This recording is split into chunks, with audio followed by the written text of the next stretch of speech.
Hey, Goddess. Welcome to our podcast. We are Wendy Lou and Angie K, two goddesses on a journey of awakening and embodiment together, traveling hand in hand through the trials and tribulations of this roller coaster ride we call spiritual awakening and ascension.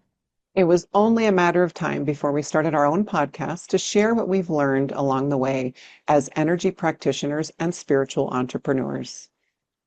Join us twice a month as we explore metaphysical topics, spiritual awakening, collective energy updates, spiritual entrepreneurship, the divine feminine and divine masculine, and all things goddess. Our vision and mission is to provide a safe space to express the unspoken topics of awakening the divine feminine. Our desire is to heal the generations of shame, secrecy, and illusion that have shrouded the divine feminine teachings. So we hope you join us here on our podcast. Hey, Goddess. Welcome to this episode of the Hey Goddess podcast, where we're going to talk about trauma and healing trauma and how that relates to awakening. And I'm here with my beautiful co-host, Wendy Lou. She is a writer, a published author, professional editor, copywriter, Reiki master, all-around energy magician, and a homeschool mom. And to find out more about Wendy, you can check her out at wendy-lou.com. So a little bit about me. My name is Angie K. I am a goddess CEO guiding spiritual entrepreneurs to grow their gifts and receive soul-aligned wealth. I am the author of Creation Codes Rise of the Goddess and Goddess CEO, which is my newest release, released on June 3rd. It is available on Amazon, and it is a guide to owning a spiritual business and creating financial freedom like a goddess. I am a divine feminine embodiment and law of attraction coach and a master sound activator. To find out more about me, you can check me out at angiek.world, and we will put those links in the description box below. Yes, we will. So thank you for joining us for this topic. We've been chit-chatting about it for a little bit, and then Wendy said something profound, and I said, we need to hit the Let's hit record record button. quick. This is the moment. I can always tell when she starts saying something really profound, I'm like, okay, this has gone from discussion to recording. So what I wanted to say first is I wanted to get into the definition of how I define trauma, and Wendy can explain how she defines it. And then, of course, you can Google it and I'm sure find a million other descriptions for what it is. But we speak energy. And so if you find another description in the medical realm or the realm of psychology, that's perfect. We speak energy. So we're Mhm. going to speak about trauma from the awakening and energetic perspective today. And even some of our personal journey around it, we want to share. So I'm going to explain my definition of trauma. So, what I believe trauma is a stuck emotion in your energy field. It's a pocket of emotion. It's connected to a belief. And so the two together hold that in place. And until you address the particular belief, which can be tied to a certain event or time in your life when you made the belief for the purpose of survival. So you decided in this moment, I have to believe this thing in order to survive. And that could be something simple like all red cars are dangerous, right? It could be that simple, especially if And you're a that's not that child, too far out there, right? right? It's That's not not. too far. Yeah. Yeah. If something happened in a red car, Mhm. you might have a reaction every time you see a red car. So Mhm. all red cars are dangerous. An emotion didn't get expressed. It stays in, it holds itself in place. And why did the emotion not get expressed? A lot of times it's because we're, first of all, in our culture, taught not to express emotion. And so immediately things can be buried, or sometimes it's too much in the moment. People have trauma from huge events that happen in their life because there's so much emotion at once. The body can't even express it all the way through. And so it does end up, it ends as stuck energy, just like this, with a belief for survival. So essentially, when you're healing trauma, you're discovering what is the belief. And once you can change the belief, so like all red cars are bad in that scenario is the belief. Once you can shift that to, okay, red cars are just neutral, they're just red cars, right? then the emotion that's attached to that, it's not held in place by anything any longer. It's free to Mhm. release through your body. And so then you can feel whatever it was that wasn't felt in the particular moment when this happened. Now, the one incredible thing, and we'll talk about this later in the episode, but I just want to mention it. You can bring these things in through past lives. So you can have trauma that's Mhm. connected to things that happened in past lives. And that's a lot of the work that Wendy and I have done together and we do with our clients as well. So I want Wendy to share her definition of trauma, which might be Yeah. slightly different. Well, and I'll do it in the way that I by describing kind of how I see my perspective of how it forms, right? And your definition is beautiful, and I love your definition. And it's funny too, because I was going to bring up a little bit to touch on the past life thing. But let's focus on, let's say, a trauma that was created in your present life, right? So what happens, like, and it's maybe a lot of repeating what you said, but just to give my perspective is, let's say when you were 3, somebody did something that had never been done to you before that suddenly made you feel not safe, right? I don't want to get too specific, right? Because I want everybody to be able to relate to this, whatever might have happened.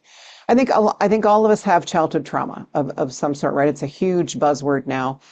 And so what happens then in that moment, and like you said, we were always told to shush, right? Oh no, don't cry, don't cry, don't cry. You think about it, we're shushing newborn babies, right? We don't let anybody express emotions.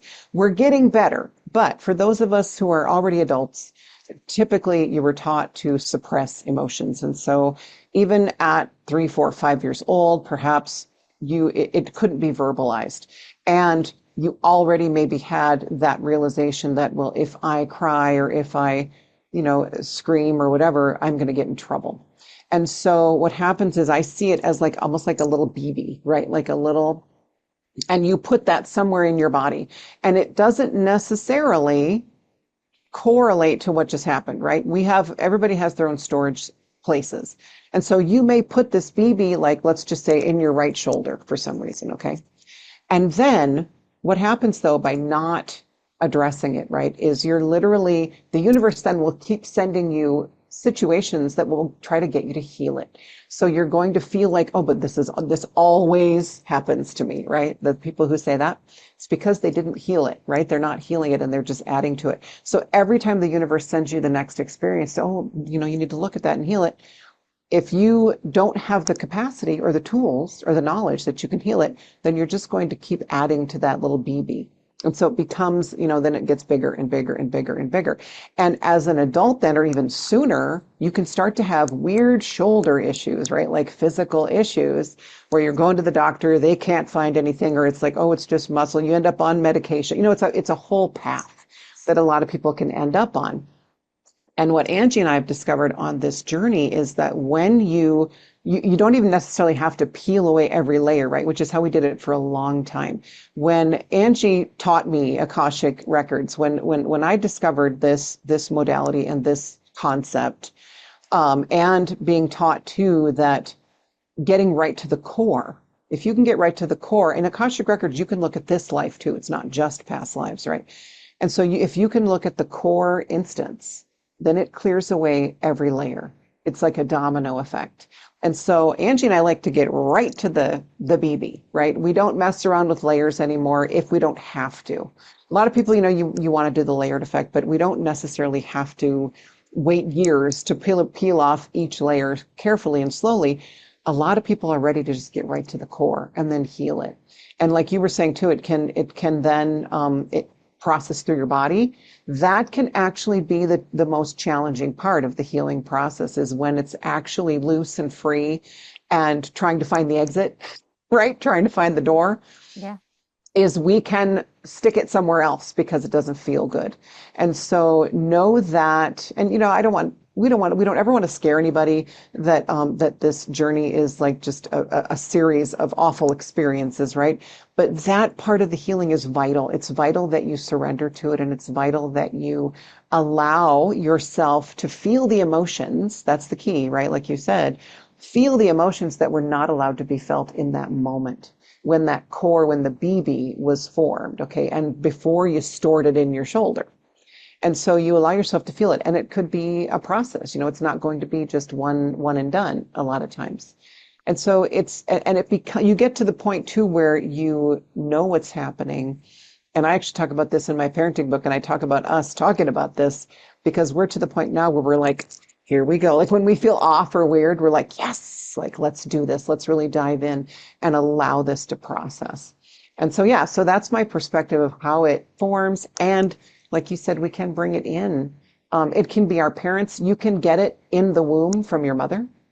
Something that she might be going through can get stuck in you, and then you're healing for her. But typically, if it is something like that, usually it's something even not hers, right? It's very much ancestral. And so a lot of us came in with the task to heal a lot of us ancestral stuff. And we've been doing it. We've been doing it. But I think that we felt the need to talk about the parts of this healing journey that people shy away from talking about.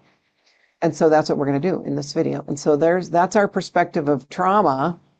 And then, yeah, I guess we just want to share our personal experiences, about, you know, my gateway into this was the conspiracy world, right? When I had a total physical, and I've talked about it in other videos, I had a total physical breakdown. And now I call it my awakening, right? It was my initial awakening. But to escape the way I was feeling, I found the conspiracy world and it helped, right? I was going to ask you something too. Yeah, so for you, we were talking about this earlier. You talk about how yours started when you were a lot younger than me. So tell us a little bit about like when you were in your 20s, you were getting hints, right? That there was more. And your journey to where you are now has been like, over 20 years versus I've been doing this for about 12 now, I feel like, but yeah, Yeah.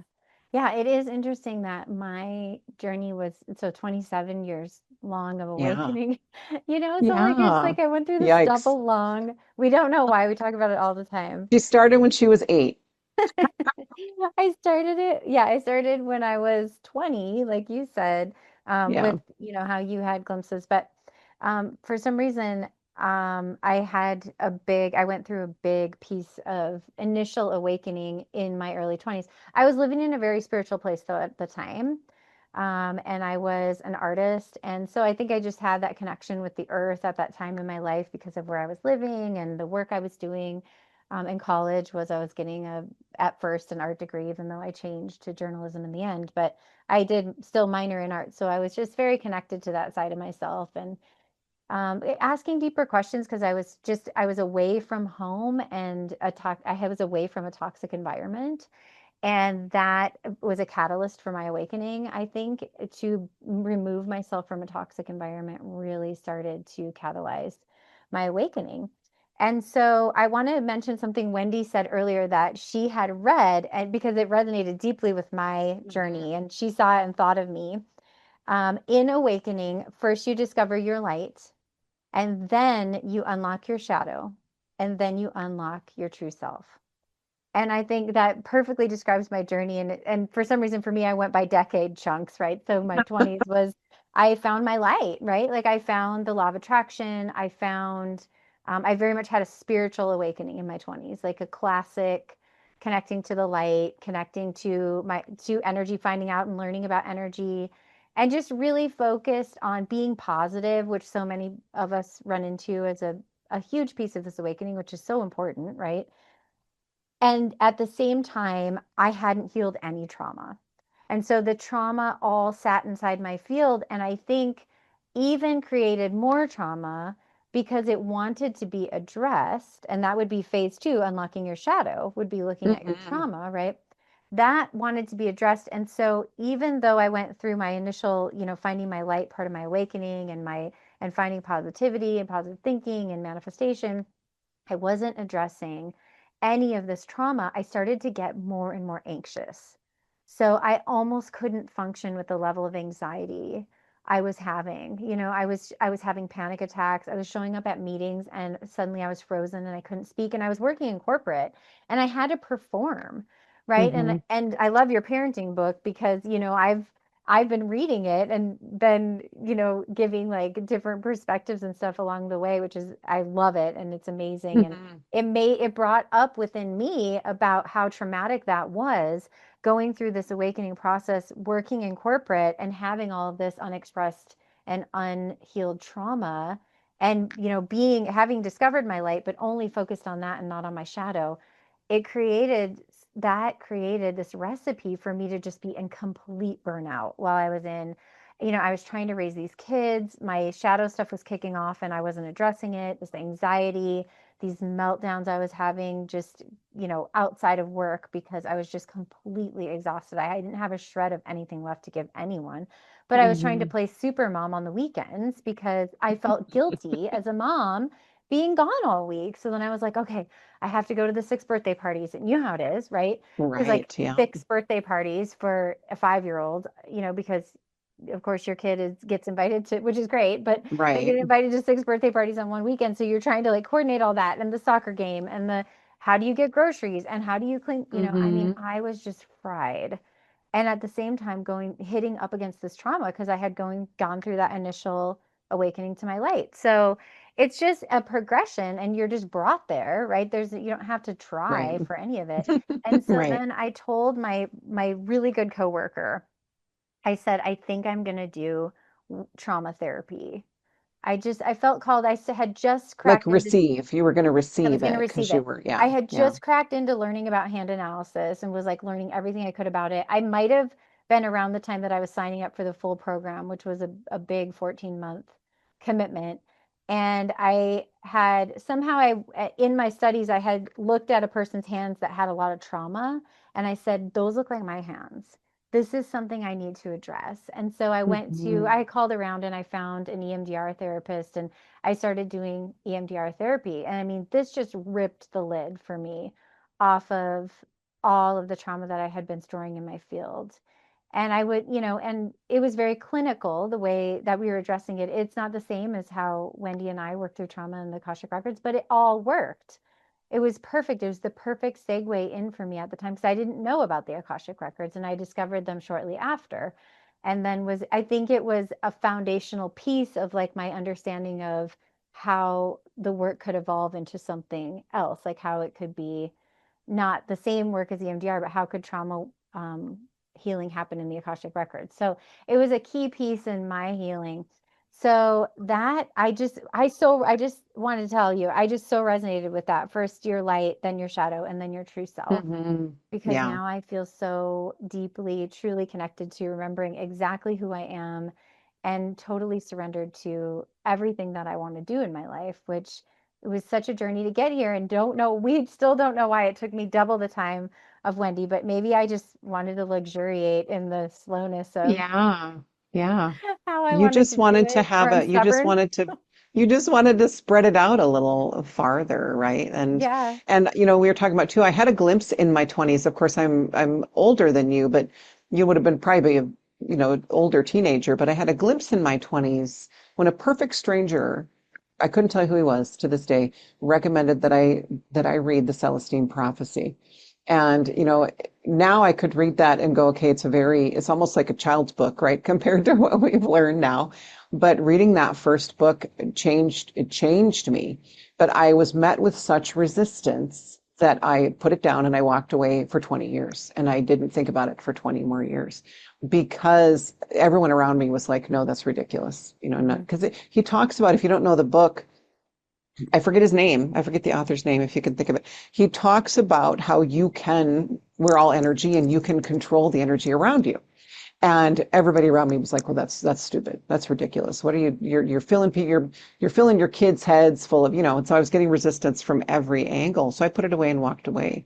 And so I had the opportunity, right? But like you were saying, and I love this, and I want people this to be a takeaway is if you are in anxiety, there's something you're not looking at. If you are experiencing panic attacks, there's something that is screaming at you to be seen in your energy that is asking to be healed. And when you heal it, we get into this belief that, and doctors will tell you this, well, you have anxiety. You have, what do they call it? General anxiety disorder, GAD, right? GAD. You have it. Take this medicine for the rest of your life. And I just refuse to go down that path. Anxiety can be healed completely. And how do I know? Because I did it. And Angie did it. Like, we don't have panic attacks anymore. Yes, we feel nervous. And I mentioned this in the book too. I said, when you realize that as a child, when you were nervous about something, right, and you have butterflies in your stomach, like I was a theater kid. And so every time we'd do a musical or whatever, I'd get butterflies in my stomach. And you get nervous and you almost chicken out, but then you go out and do it and it feels amazing. When you experience anxiety and panic, you don't remember what that sweet, innocent nervousness feels like anymore. When you heal your anxiety and panic attacks, you get to feel that again. And when you realize that, oh my gosh, this is how it's supposed to feel because we assign the emotion, right? And so, and who was it? Somebody said, anxiety and excitement are the same frequency. We just assign an emotion to it. Was it And Abraham? I think I think I Esther. Yeah. probably, right? Yeah. Yeah, probably. And so we just assign the emotion, and if we assign a negative emotion, then we're going to go down that path. It's a forked road, right? And then you can come back, but then it takes some work. But if you decide that it's excitement and then it's a positive thing and that it's leading you somewhere, then you can go down that road, and it helps to heal that. I refuse to believe that anybody has to suffer with anxiety forever, like for the rest of your life. And although I don't personally do, the pill route. If that if that works for people, then I'm all for it. But you still have to heal that core wound.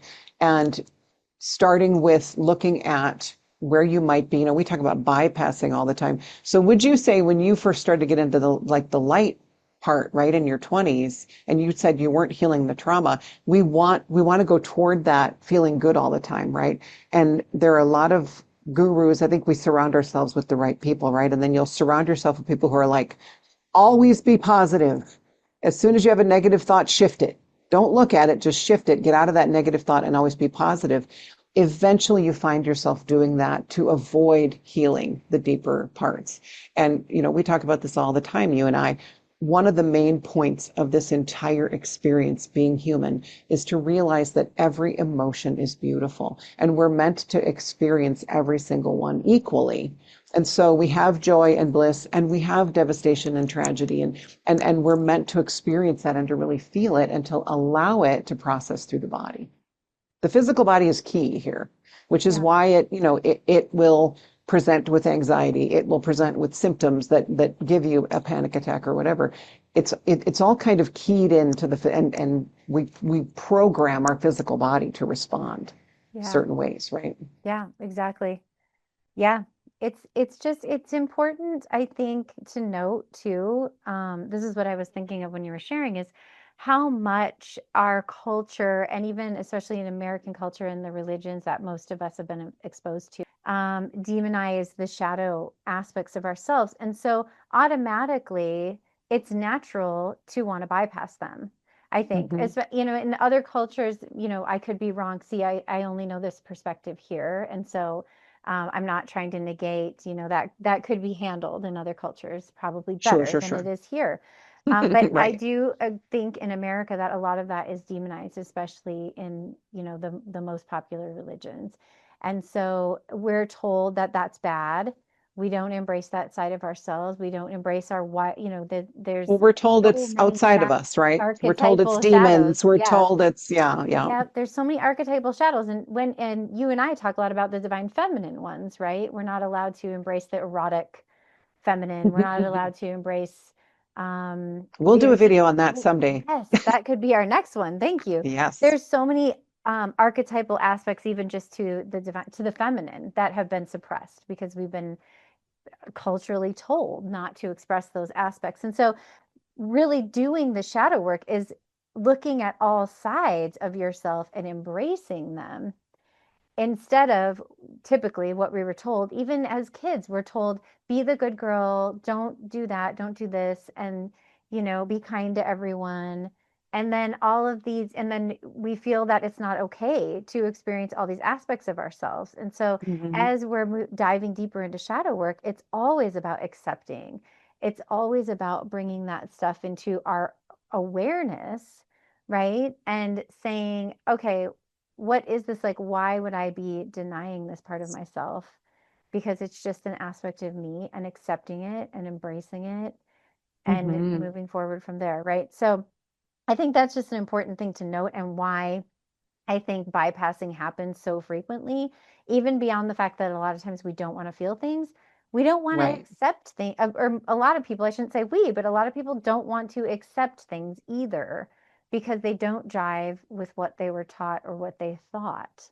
So the best Right. person to look at this, and we've noted this before, is Carl Jung and his work around shadow and all the archetypal aspects around that. Because ultimately, this journey leads you to a place of unity consciousness, which unity consciousness is, accepting the oneness of all and the oneness of everyone. And in doing that, we have to accept every different kind of person, every different kind of experience, every different journey, Hmm. so that Yep. we can move into unity consciousness. And that's ultimately where you go when you unlock your true self. Your true self is very much sitting in the space of unity consciousness. Yet, how Zero can you judgment. be, Zero yeah, judgment. how can Yeah. you be the best version of this one physical, very cool physical expression that you get to be within this unity consciousness space, right? Then you can really dive deep in, okay, what does this expression want to do? This is so unique. Hmm. This is such a special experience. I get to be this one expression. So I think Right. that's how I relate to the three too. When it's unlocking your true self, it's really like, Yeah. And to being, let go of how, when you are connecting to those, like if we want to take the erotic, thing to the next level, right? yeah, How you're judged from other people by expressing that. I myself had a lot of judgment, and I don't think she'd mind us talking about this, but our beautiful friend Erin, who does a lot of healing in that realm for people, she does couples, she does mhm, women and men, and helps them heal in that area. I was so judgmental of healers who were doing that because I had been taught that, that world was a dark, all of it. Anything, if you were sensual in any way, then that was wrong. And so that's what I was taught. And so getting to work with her really helped me to heal that judgment and to see that, hey, not only does it benefit me to let go of judgment of anybody who not only is helping people heal, but anybody who might need that healing, right? I realized that I needed that healing because I had shut down my own sensuality. And so working with her too helped me open that back up and realizing, oh my gosh, there is, it's not all, depravity, right? We think of like the Sodom and Gomorrah, and we think of, I go right in my brain because I grew up in the 80s and they were like in every movie, but I go right to like the hookers on the corner, right? Like when I think of sensuality and eroticism, and that's not what it is, right? It's a core part of our raw divine feminine. It really is something that we all are going to be asked to get in touch with, is that raw feminine energy, and to be able to express that. But that, yeah, being, it'll keep you from showing your true self if you know that it's going to be met with negative emotions from somebody else. Like, say, people really close to you, your parents, your siblings, best friends, whatever, mhm, may judge that like I did. mhm. And then you're not going to want to express it, around them anymore. And then you just end up shutting it down. And so, like you said, we're being shown that it is just a part of the divine feminine that we've been made to feel ashamed of. Yeah. And we are meant to express it again. We're meant to bring that through. And I'm not talking about like overtly, right, like sexualized. I'm talking about that beautiful raw divine feminine sensuality that we have been forced to shut down deep inside ourselves. And so, and if you notice too, I feel like we're working through it, but collectively about a month ago, Mhm. I was really, actually even less than that, I was really feeling collectively a feminine rage coming through. And that's Mm. where that was coming from, is that rage around being denied our own sensuality, being told that that was wrong and that was bad, and to turn it off and to turn it down, and all the names, right? You were a slut or a whore or whatever you wanted to, whatever term it was used.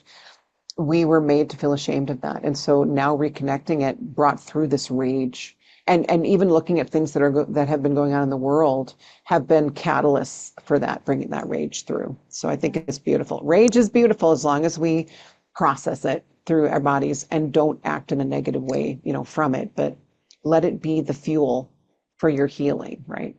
So Yeah. yeah, so we Always. shut it down. If we know other people are going to judge us, we're like, we Yeah. just won't do it.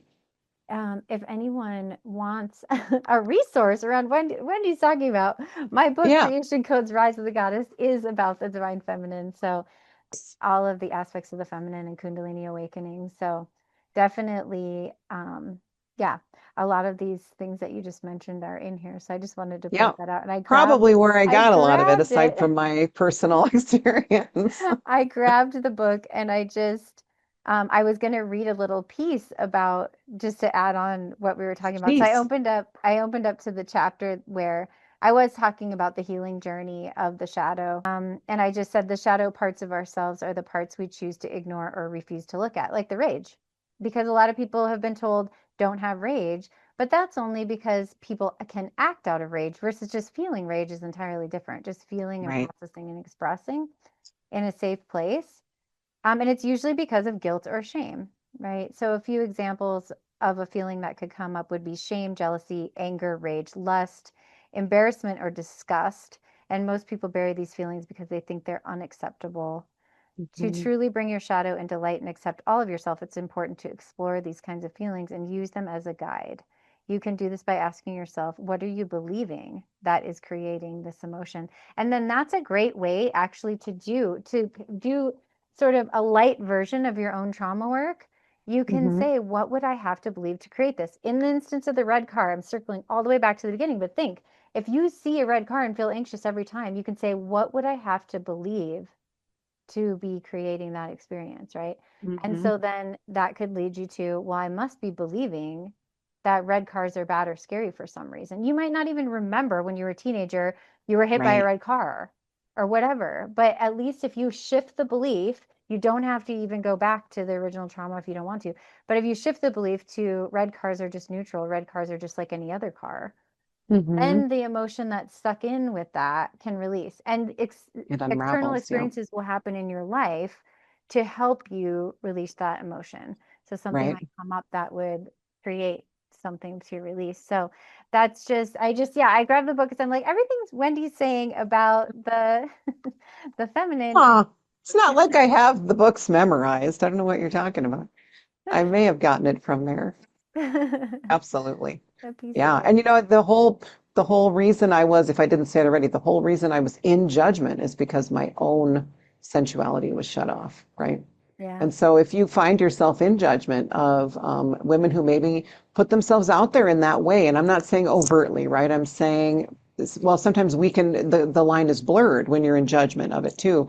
But when you heal your own judgment around it, you see it in a totally different light. And then you want to be a more sensual and, in touch with that part of you more as a divine feminine. So that's where we're going right now. I feel like that rage is, I feel like the the explosion of it was probably about a month ago. Like I felt it strong. And now I feel like we're calming down a little bit, but I felt it. I felt it and I was feeling it in my own experiences. And I like how you said, the universe will bring you experiences to help you heal it, meaning bring you experiences to trigger it, right? Yeah. To To make you feel trigger it. it in you. Yeah. Yeah, Yeah. Yeah. to make you look at it. And I got to tell you, and most people who are listening to us and who know us are probably way past this, but if you are in a place where you're just in that victim, oh, everything always blah blah blah, you're not actually healing it. You're just calling it in over and over and over again. And the universe is like, is she going to see it this time? Nope, she's just going to go right into the victim mode. And so, okay, send her more, right? The universe will continue to send you the experience until you look at it and heal it and allow it to process through the physical body. Because when we store stuff, and we've talked about this recently, as Angie and I have noticed, as we have healed trauma, we look better Yes. physically. We look better, we look younger, we feel better, we feel younger, and we get compliments, both of us, all the time about how we do not look our age. And we're not going to tell you what those are. We'll just let you guess. Although I'm very open about it, like on my TikTok and everything, but I say it a lot. But yeah, like we don't look like what other people think our ages are supposed to look like. And I'll tell you, 10, 15 years ago, I probably looked 50 because I was so heavy and burdened with trauma that I wasn't looking at. And so this whole journey has been to get us to look at that. Yeah. Yeah, it's true. And it can, I mean, it can create, well, like you said, I mean, your example with the shoulder was perfect. It can be, and I believe, and of course, this is a personal opinion. This comes from my ideas around energy. This is not meant to diagnose, treat, or cure any diseases We or are not illnesses. medical professionals in any I way. do believe that every physical ailment has a trauma component. Yep, agreed. It's a stuck emotion and a belief, and it simply needs to be addressed and released. So I do believe that is true.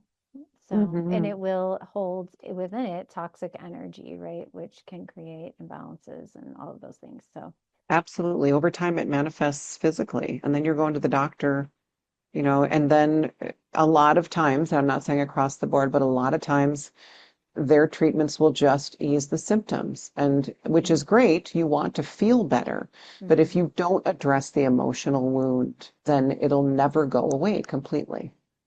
Yeah, You have it's to let true. yourself look at that. So I do Feel absolutely, and it. I look forward to the day where what we call modern medicine, where it's married with energy work, and they begin to understand that yes, sure, ease the symptoms however you can. We want to do it naturally as much as possible, but ease the symptoms so that you can live your life, but address the core. Address the core so that you can eventually live your life without it at all. Like there is nothing, as far as I'm concerned, there is no dis-ease or ailment or discomfort in the body that we have to live with forever. It can Exactly. all be healed. Yeah. Yeah, and I think that's the thing. I think that's the devastating thing that so many people have been conditioned to believe is there are all of these things that are chronic or you can never, my kidney thing is the perfect example of this, which is at the There you go. beginning of this book, by the way, of Hmm. creation codes. I talk about my story of having a chronic, incurable kidney disease that I was taking. I can't remember if it was 11 or 13 pills a day, something and a ridiculous amount of medication. And I discovered that I could do energy. I discovered the path, right? Like this got me on the path. Right. And I discovered the path of energy work, energy healing, and mindset work. And so I put those together to work for me in my life. And it took me time. It was my first time doing this, my first rodeo, right? It took me 5 years. But all of a sudden, I was off of all of that, just like a Hmm. miracle had occurred in my life, and no doctor could explain it. I went to many, and they said, "Well, we're going to put you in the hospital and study you," and I said, "No, I feel great. Why would I put myself through that? Why would Right. I have Just because insurance you can't for that? explain, right. Just because they That's couldn't insane." explain with their limited knowledge how you did it. And that they would bill the insurance company to study me, like, Right. for no Right. okay, it's like, okay, if you wanna pay to study me, I guess, then go study me, but you're not gonna bill my insurance to go find out why Right. this is happening. Or put So, you through hospital stays, unnecessary hospital exactly. stays and Yeah, things then like pay that. me Yeah. $1,000,000 and you can study me, fine. Yeah. Right. Absolutely. There So you that go. I like right? that. It's, like, Yeah. crazy. So, yeah, that is I feel like, perfect example of what you're saying is that Mhm. it has a basis Right. Yeah. in And energy. absolutely. And I wanted to kind of get back to bypassing a little bit and talk about kind of my experience. And this was, gosh, 12, 13 years ago now. I had a total phys, and I've talked about this in other videos. I had a total physical breakdown. And in my desperation, I had a friend who recommended, and I wasn't doing any of this at the time, but I had a friend who recommended Reiki and recommended cranial sacral therapy. And I met an amazing cranial sacral therapist who helped me a ton. And so I started down the path, right, of energy healing. And this was when I was 42. And so, and what happened is then the people that were brought to me, that the universe brought to me, that were doing all these beautiful modalities, the two in particular that I can think of as a mother-daughter team, were also heavily, heavily into the conspiracy theory world. It was an interesting dichotomy. It was an interesting duality that was going on in their lives. And so I followed because the mother had gone through what I was going through. Like by her account, she experienced the same thing around the same age. And it was, it was kind of, just the stage of life, but it was also an awakening that was going on. Mhm. And because she was the only person I could talk to about it, I followed her through all the rabbit holes, right? And so she was in the conspiracy theory world, and I went and I dove deep, and I was in there for probably a decade. And no, 5, 6 years. And what I realized is I dove in because it felt safe, right? It felt safe, but it was just another prison. It was just another limited reality that was full of fear. And I couldn't, after a while, I could not live like that anymore. I couldn't live in constant fear of all these things, right? The bigger things of the world, and whether they're true or not. It did for me in my life. I could not live in that world solely. And so when I pulled away, that's when the universe started. When I said, okay, I want, what else is there? I can't live in this world. Then the universe started to send me the love and light, right? Then I was drawn into people who were like, never be negative, always find the love and light in every situation, all that kind of stuff, which is beautiful for a time. All of these things are part of the process, right? The step-by-step process. And everybody's is going to look a little different. But it was like then you start to realize, well, this isn't like the more you, like you were saying, the more you try to stay positive, the more anxiety you're going to experience because you're not addressing the actual trauma that you need to be looking at. Okay, great. You discovered your light. Like you said, that one quote was beautiful. You discovered the light, you unlocked the light. Now it's time to look at what the light is shining on, right? There's a reason that you found the light because it is exposing what's in the darkness. And that's the key to continuing on forward on this journey, right? You can sit in love and light. We look at, and I wanted to bring up too, we look at, I don't want to say names, but we look at really famous, let's say, light workers that all of us, know the names, who have overnight shifted into a more dogmatic, shall we say, I don't want to say any other word, but have gone back to an older belief and a more restrictive belief overnight. And I saw somebody talking about the other day, and they were saying that the reason, and this made sense to me, the reason is because the spiritual journey, the true spiritual journey, is a journey of self. And when you get into the deep, deep, dark corners, some people cannot do it and they cannot look at that darkness. And so they go back to where they felt safe, which Mm, is in a limited reality, right? In a yeah. limited mindset. And so even these people that we thought maybe were, oh my gosh, that's crazy. Like they were so spiritual, right? And then all of a sudden they're back, spouting dogma, right? Mhm. Instead of spiritual stuff. And we're like, what happened? Well, they got to a point that they just couldn't look in that darkness. And so, and Yeah. that would take a lot of big, I feel like some people have just, a lot of big stuff. I also feel like, and I tell my clients this all the time, it's never as scary as you have made it to be in your mind, especially if it's something that has built your entire life or even something you brought in with you. It's like we build it up and build it up and build it up until we've turned it into a dragon. And what I tell my clients is remember who locked it up in the first place. Who's in charge? You are in charge of your own energy field, right? Of your own healing journey. And we have to commit to it. We have to agree to it to be able to keep moving forward. And when you get a look at it, then I remember looking at something that I was sure was going to kill me when I let it out of its cage and it came out and the beautiful mentor who was helping me at the time, she said, look at it. What is it? And it was a puppy. Like it was one of those things that was like, I thought it was this beast that was going to devour me.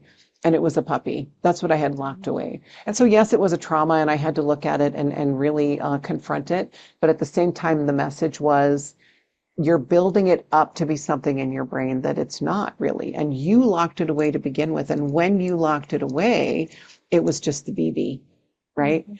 It didn't have any, it didn't have all the layers on it that we add to it over time.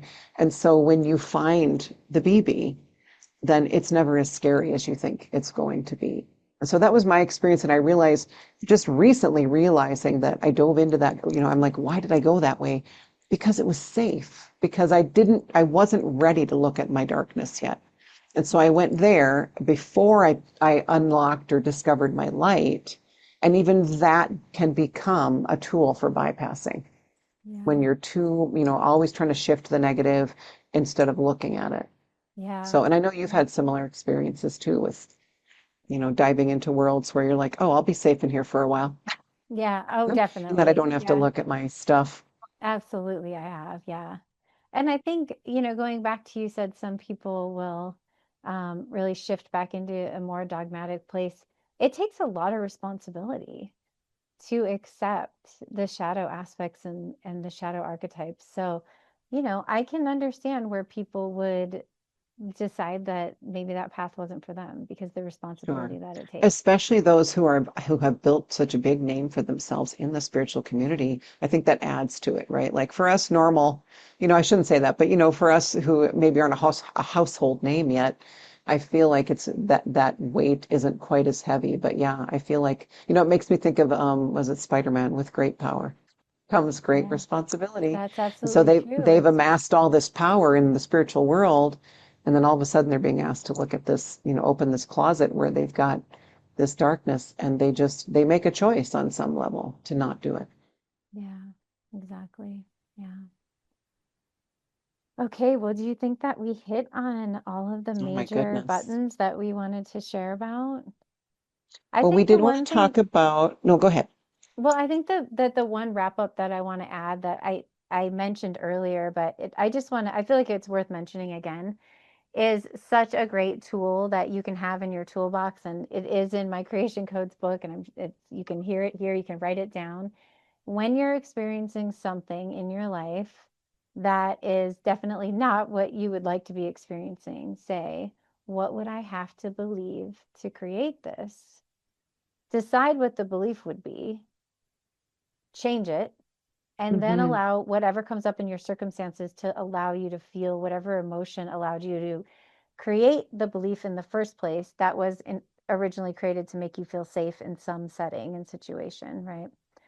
So Hmm. that you no longer need that and you don't have to keep creating that experience over and over again, whatever it is. So you can get off that wheel of creating the same thing again and again because you didn't have awareness around what the belief was. So I just wanted to point that out. So Absolutely. yeah, Yeah, yeah, I feel yeah. like that's been such a powerful thing for me to be able to shift things rather quickly, even if I don't, go into a deep meditative space with myself. Just what would I have Hmm. to believe to create this?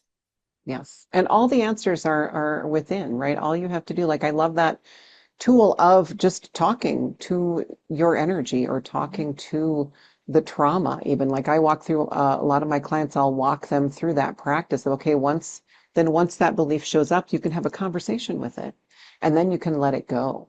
Yeah. But I know one thing we wanted to talk about was, without getting too specific, but we did want to mention, and this can be super quick, is when I was in that conspiracy world, right, I saw all the shadows that possibly existed in the world on the grand scale.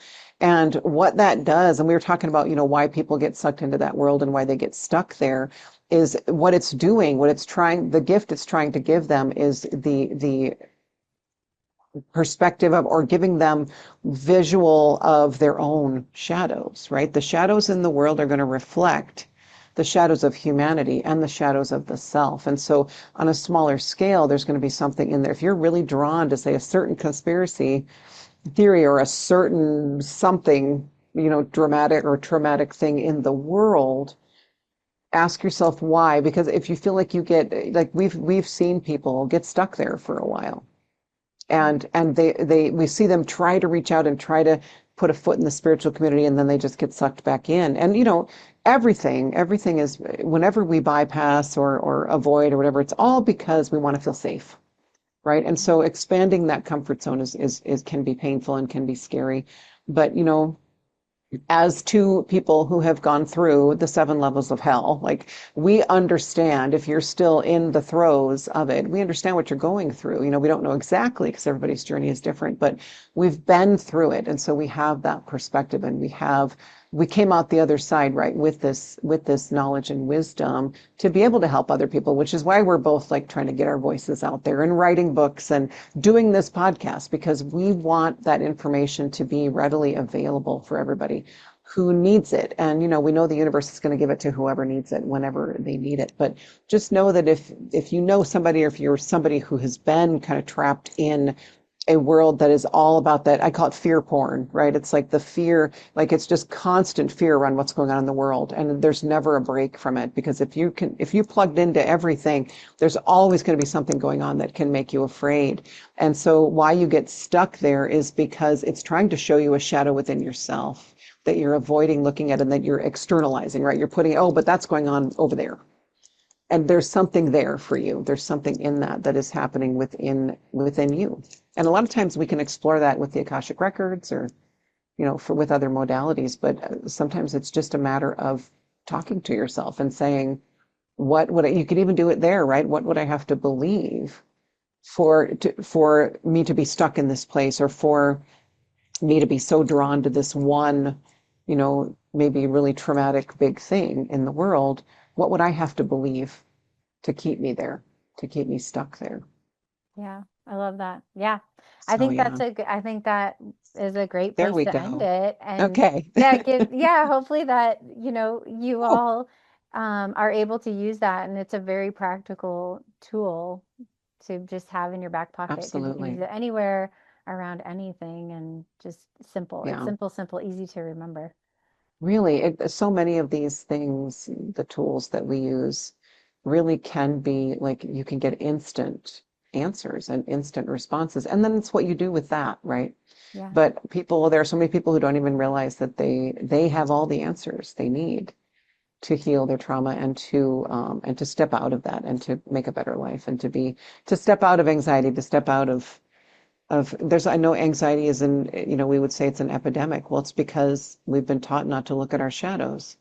And there are still people teaching that. And if you're part of a dogmatic, group or religion, then likely you're being taught that darkness is demonic and darkness is, Hmm. we look at the people who think. I had a friend, right, who told me not to do yoga because it brings demons.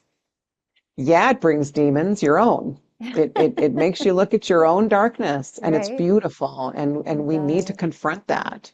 Yeah, We need to confront that and heal absolutely. it and Yeah. integrate it and transmute it and alchemize it and whatever we need to do. So Yep, goddess, you've got the power. So, Wendy and I are here for you. Reach we out. We'll link everything in the comments below, and we will catch you on the next episode. bye, Bye, goddess. goddess.